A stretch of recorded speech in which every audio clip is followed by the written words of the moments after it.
that he did is that he said, I want to know Christ and the power of his resurrection and the fellowship of sharing in his sufferings and becoming like him in his death, and so somehow to attain to the resurrection from the dead. We have to determine to know Christ and the power of his resurrection and become like him. Become like him. Become like. What do you do after the shift? Like him. Know him better. Yes. Know him so you can become like him.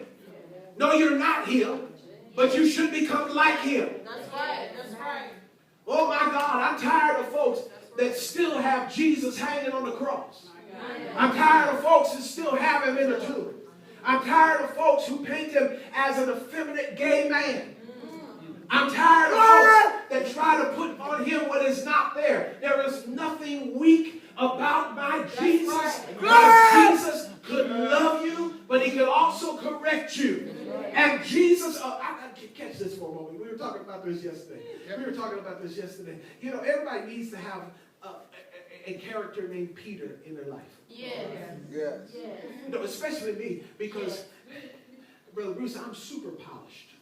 You know, the one thing that Princeton did for me is it made me a diplomat. Yes. And it wasn't just Princeton. I got a little bit of my daddy in me. I can cuss you out and make you go out of my presence with a smile on your face, and then you'll be down the road 5 miles before you realize, wait a minute.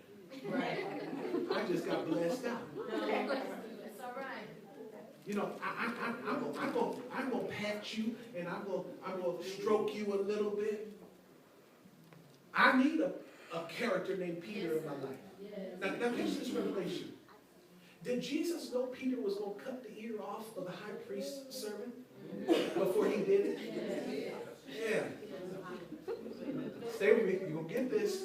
So if he wanted to, Angela, he could have said, Peter, I know what you're getting ready to do. Don't do it. Yes. Did he not tell Judas, whatever you're getting ready to do it quickly? Right. Amen. Right. So he knew he was getting ready to do it. Right. And he didn't stop him. No. Because if there was ever an ear that needed to be cut off,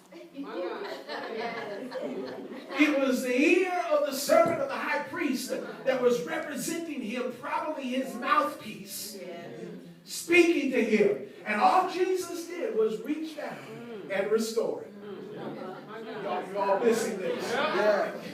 See, when I say become like Jesus, I'm not telling you to become weak. Jesus taught in Matthew 5, blessed are the meek, not blessed are the weak. Amen. God didn't call you to be weak and tepid. He wasn't weak. If he were weak and tepid, there's no way he could have turned over the tables in the synagogue and whipped them out and tell them that God said that the house is supposed to be a house of prayer for all people, but you've made it a den of thieves, and he whipped them out of there. No, he was strong, but he was also compassionate. The Bible, he said he looked over Jerusalem and he had compassion over them because they looked like sheep without a shepherd. He could do both. He held both of those in tension. And if we're going to be like him, you got to learn how to love the hell out of folk and cuss.